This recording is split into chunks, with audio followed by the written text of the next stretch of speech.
Strike program starring Jack Benny with Barry Livingston, Phil Harris, Rochester, Dennis Day, and yours truly, Don Wilson.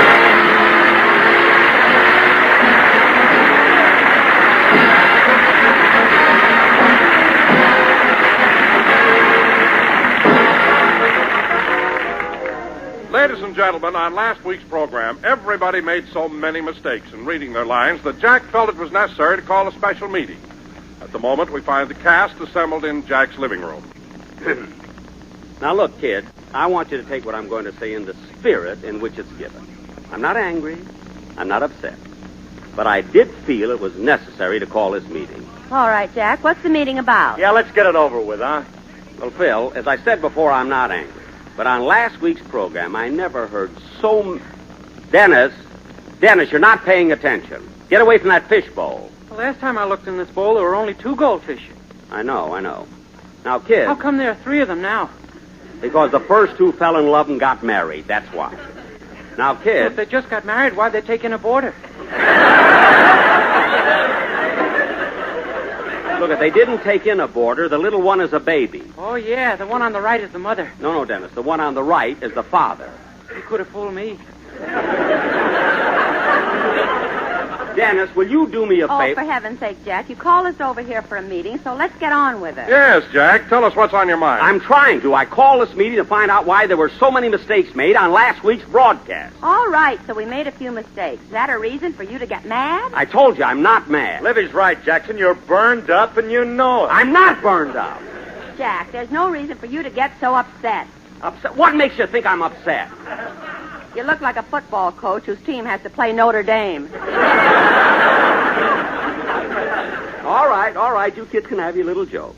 And one couldn't be a star of my magnitude without being able to take a few jibes from his underlings. But, as I said before, I'm not mad. All I want to do... Benny, What do you want now? are you sure the one on the left is the mother? Yes, Dennis, the one on the left is the mother. The one on the right is prettier. All right, so the father is prettier than the mother. Well, that doesn't make sense. Sure it does, kid. Take me and Alice. Phil, be quiet. Okay, Jackson, okay. I'd like to get this meeting over anyway. What kind of mistakes did we make last Well, week? for one thing, Phil, you don't even know how to speak the English language. If a word has over 2 syllables, you don't even know what it means. I may not know what it means, Jackson, but when I speak, I have perfect diction. Phil, as long as you brought that up, I've got news for you. I've heard better diction coming out of the exhaust pipe of a Greyhound bus.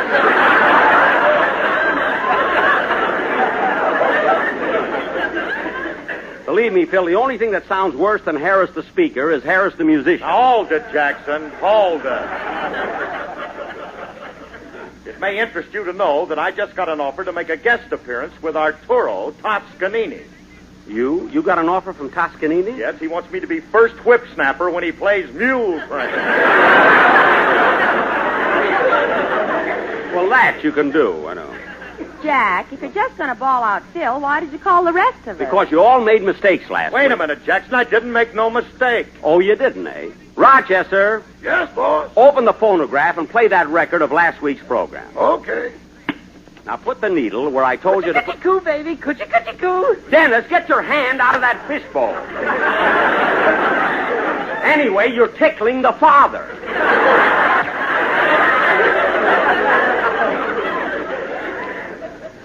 Now go ahead, Rochester. Start the record where I've got that little chalk mark. You say you didn't make any mistakes, eh, Phil? Just listen. This is the part where we were talking about your picture, Wabash Avenue. Now listen. Well, it ain't exactly retakes. You see, there's a scene in the picture of me singing That's What I Like About the South. Uh-huh. And because of the foreign market, I've been down to the studio dubbing in the lyrics in French, German, Spanish, Greek, Portuguese, and Italian. Portuguese? That's all, Rochester. Did you hear that, Phil? Did you hear that? Portuguese. I thought it sounded cute. Play it again, Roch.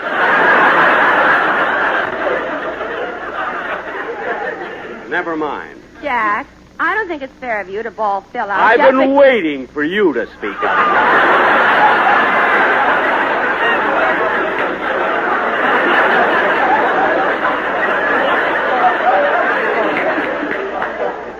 Rochester, put that other record on, the one marked Mary. Jack, if you're trying to tell me that I make a mistake now and then, you needn't bother because I know it. Mary, I don't mind the little fluffs you've made, like the time you ordered a Chiss Squeeze sandwich. You make little mistakes like that every now and then. But, Mary, what do you think was your biggest mistake? Leaving the May Company. Well,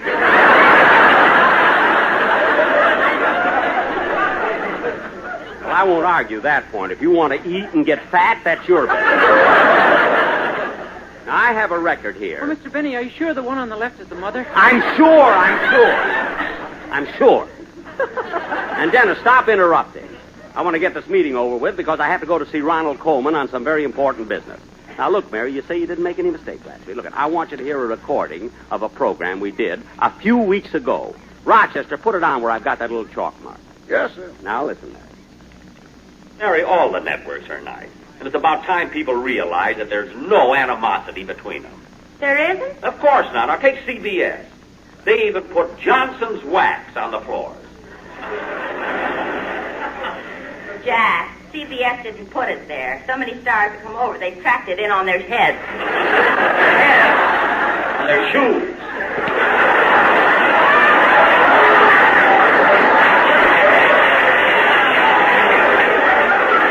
They must be acrobats. That's enough, Rochester. That's enough. You hear that, Mary?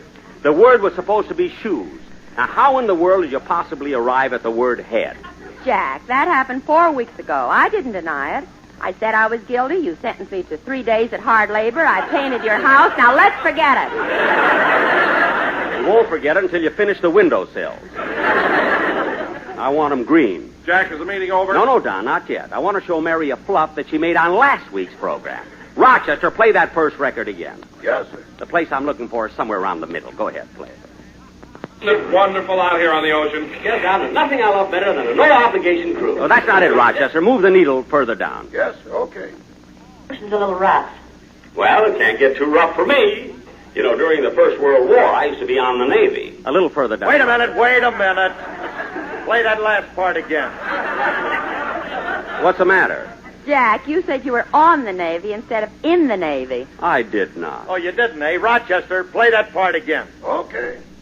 Jack, you better sit down. The ocean's a little rough. Well, it can't get too rough for me. You know, during the First World War, I used to be on the Navy.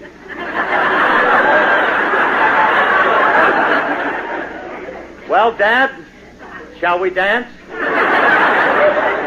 Phil. Jack, how could you make a mistake like that? Yeah, the one on the right is the mother.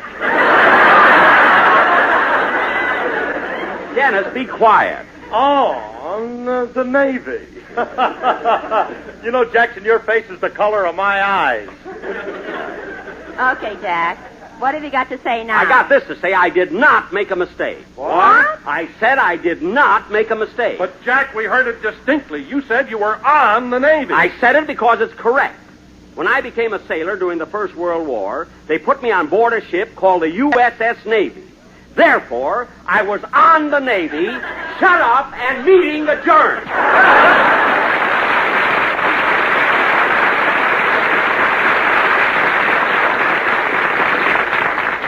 Now, Phil, you and Mary can leave, but Don, I want you to stay. And you too, Dennis. I want to hear your song. So long, Jackson. Bye, Jack. Tell me I made mistakes. Oh, Rochester. Jack, you said you wanted me to wait, too. Huh? Oh, yes. Now, Don, the reason I asked you to stay is because I didn't want to embarrass you in front of the others. Well, Jack, what did I do? Every week this season, we've been using the quartet to do the commercial except once. Mind you, only once were you required to do a straight commercial. And the mistakes you made, the fluffing of lines was simply awful. But, Jack, I remember that commercial, and I don't recall making any mistakes. Oh, you don't, eh? You don't recall any mistakes. Just sit down, Don. Rochester, play that fourth record over there and start it where I made that chalk mark. Now, listen, Don. You don't remember any mistakes. Just listen carefully to this. Go ahead, Rochester. Ladies and gentlemen, Lucky's pay more. Millions of dollars more than official parity prices for fine tobacco. Millions of dollars. That's a lot of money. But the makers of Lucky Strike spend it for fine, light, naturally mild tobacco. So when you light up a Lucky, you're always sure of real smoking enjoyment. Yes, when you're smoking the cigarette of fine tobacco, you know you can expect enjoyment and plenty of it. LSMFT, LSMFT. Lucky Strike means fine tobacco. Yes, Lucky Strike means fine tobacco. That's the end of the commercial, boss. It is? Why, certainly, Jack. I didn't make one mistake. Well, I guess I was wrong. Thanks for staying. So long. Goodbye, Jack. I could have sworn he made some mistakes in that commercial. Oh, well, it was nice hearing it again anyway. Say, Rochester, I got to run over and see Mr. Coleman now on some business. When I get back, have a little lunch for me. I'd like scrambled eggs. Sorry, boss, we're all out of eggs. Oh, well, as long as I'm going next door to the Colemans, I'll borrow a couple. I'll be right back.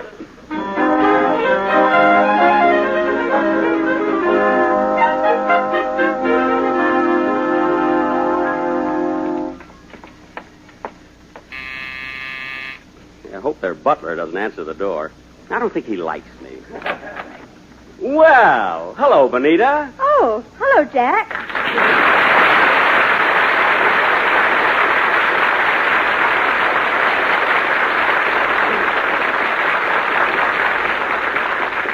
Ah, gee, Benita, you look wonderful. Thank you, Jack. Here are the eggs.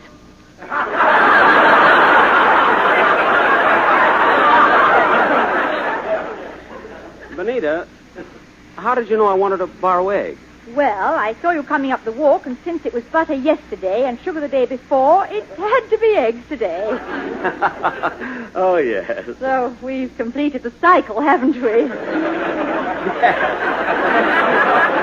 Yes, we have. Now, is there anything else you might want? Bread, cream, flour, lettuce, turnips? Well, We're pushing turnips today.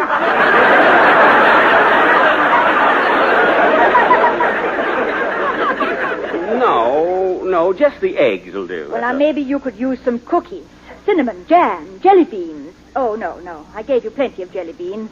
You gave me jelly beans? You gave me jelly... When? 2 weeks ago, that night when you rang my bell and said trick or treat. Oh, yeah. Gosh, Benita, I took such pains disguising myself as Little Bo Peep.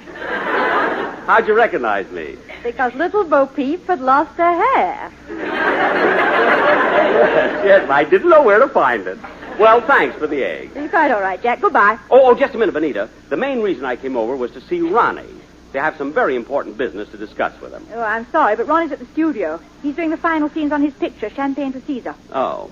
And if you'll excuse me, I was just getting ready to drive out there to see him. Well, that's swell. I'll go out with you, Benita. Oh, Jack, no, I have to make several stops on the way. I don't mind waiting. Oh, well, for goodness sakes, we won't be able to go after all. I've just remembered my car has a flat tire.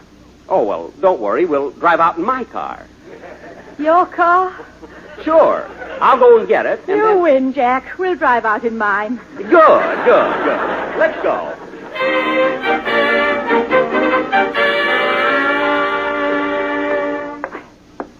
Here we are, Jack. Stage 5. Now, you've got to be very quiet in there because... I know, Benita, I know. I've made a lot of pictures myself.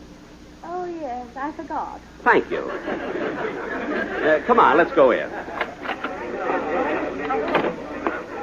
The director says it'll be a few minutes before the next scene. They have to change the lights, Mr. Coleman. Thank you. Call me when he's ready, will you?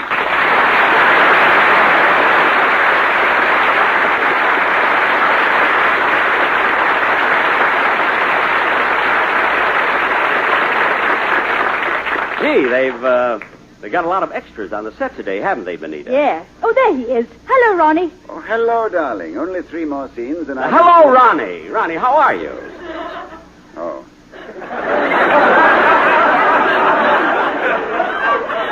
Why, Jack, what are you doing here? He came out with me. He wants to see you on business, darling. Yes. Gee, it's good to see you again, Ronnie. Shake. I forgot to take the egg out of my hand.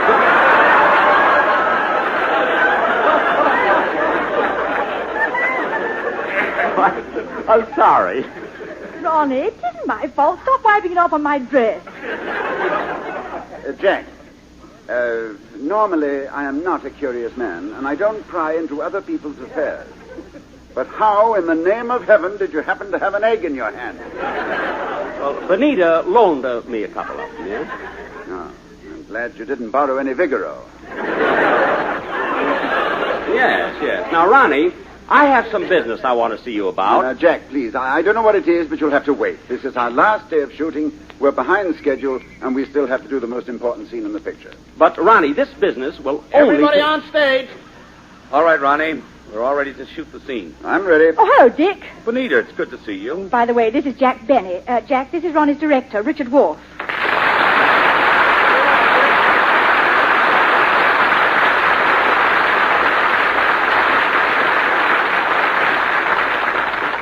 Well, it's nice meeting you, Mr. Worf. It's a pleasure meeting you, too, Mr. Benny. Just nod to him, Dick. Don't shake hands. Don't shake hands. I'll explain it to you later. All right. Now, Ronnie, this is the one we rehearsed this morning. Remember, the main feeling is that you're expressing contempt, not hatred. Merely contempt for your business associates. Very good. And, Dick, don't you think it would be better if instead of sitting, I stood behind the desk? Yeah, let's try it that way. Quiet, everybody. Quiet on the set. Action. Gentlemen, at last I find courage to speak. I can't let this go on without a word of warning. You men are the forerunners of intellectual destruction in America. And I, for one, refuse to see the educational system of this country ruined by silly, simpering... Whoops! Drop my other egg.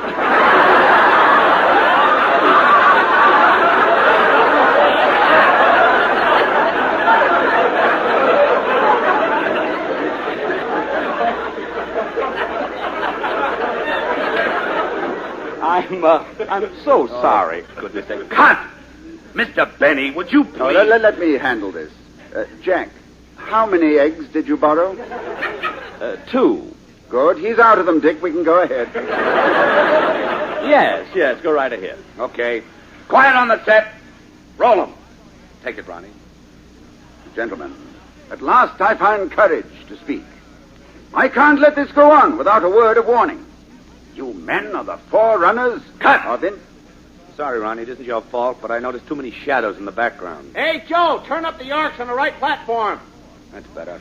Now, Ronnie, go through the speech once more with the new lighting. This will be just a rehearsal. Okay. Gentlemen, I have finally found courage to speak. I can't let this go on without a word of warning. You men are the forerunners of intellectual destruction in America. Cut! That was perfect. Now, this one we'll take. Ronnie, try to get a shade more contempt into your voice. All right, Dick, I'm ready. All right, good. Everybody quiet. Quiet, everybody. This is a take. All right, Ronnie. Camera. Action. Gentlemen, at last I find courage to speak. I can't let this go on without a word of warning. You men are the forerunners of intellectual destruction in America. And I, for one... Cut!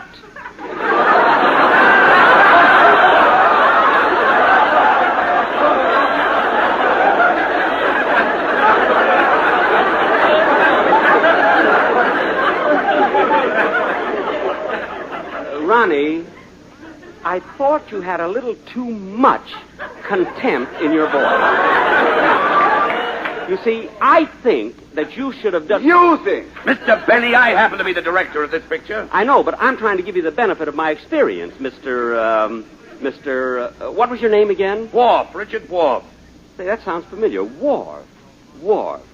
I've heard that name before. Very likely. I have a brother in San Francisco named Fisherman.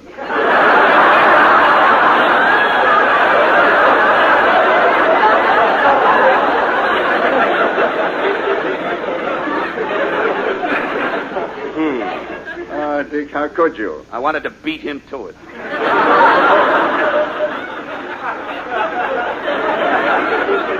What? I've heard you on the radio. You pick on anything. Look, Mr. Worf, I'm only trying to help you. I don't need your help. Mr. Worf, for your information, making moving pictures is not a cut-and-dried business.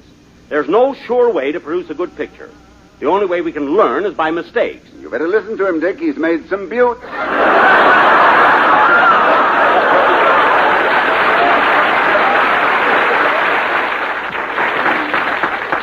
Thank you. Now, look, Benny, if you're going to stay here, you'll have to keep quiet. Now, hold it just a second, Dick. I'd like to talk to my wife, privately. Benita, will you come with me for a moment? Yes, Ronnie? Benita, why in the world did you bring Benny out here? But, darling, I couldn't help it. Couldn't help it. Look, we've been married a good many years, haven't we? Yes, dear. And in all those years, we've never had any serious arguments, have we? No, dear. Well, Benita, I'm warning you. If a thing like this happens again, I'm going to pack my Oscar and move back to the YMCA.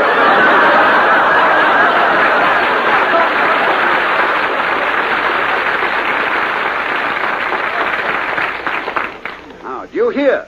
Ronnie, stop waving your finger in my face. You're getting egg on my nose.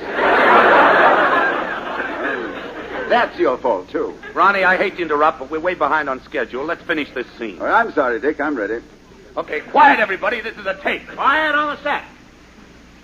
Lights, camera, Gentlemen, at last I find courage to speak. I can't let this go on without a word of warning. Jack! You men are the forerunners of intellectual destruction in America. Jack! And I, for one, refuse to see the educational system of this country ruined. Benny, will you shut up and get out from behind that desk?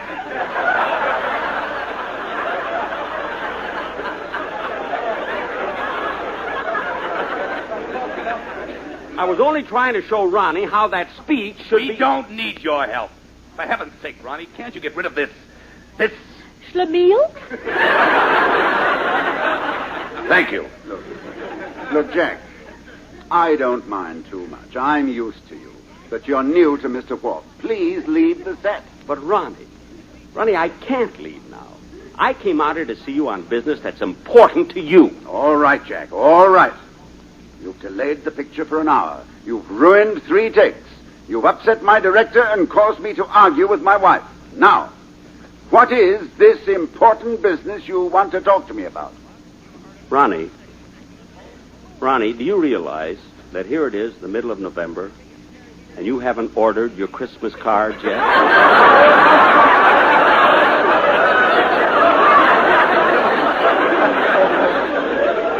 Now, Ronnie, I have some cards with beautiful winter scenes and Oh, my goodness, what happened? An arc light fell down and hit him on the head. Is he badly hurt? I don't know, but we better work fast. Lights, camera, action!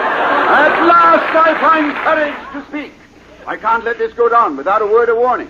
You men are the forerunners of intellectual...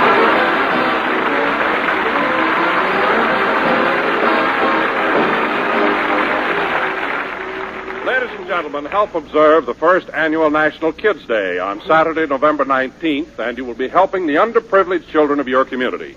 All funds raised in your city remain there for the benefit of the children of your community. Thank you. Jack will be back in just a moment, but first... Lucky's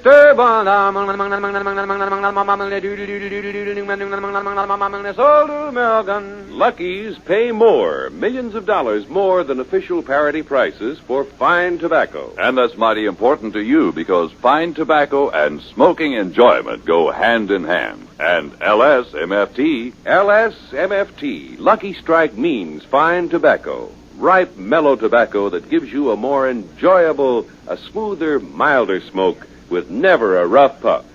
Yes, Lucky's give everyone more smoking enjoyment, including the men who are expert judges of tobacco, the independent auctioneers, buyers, and warehousemen, men born and bred in the tobacco business.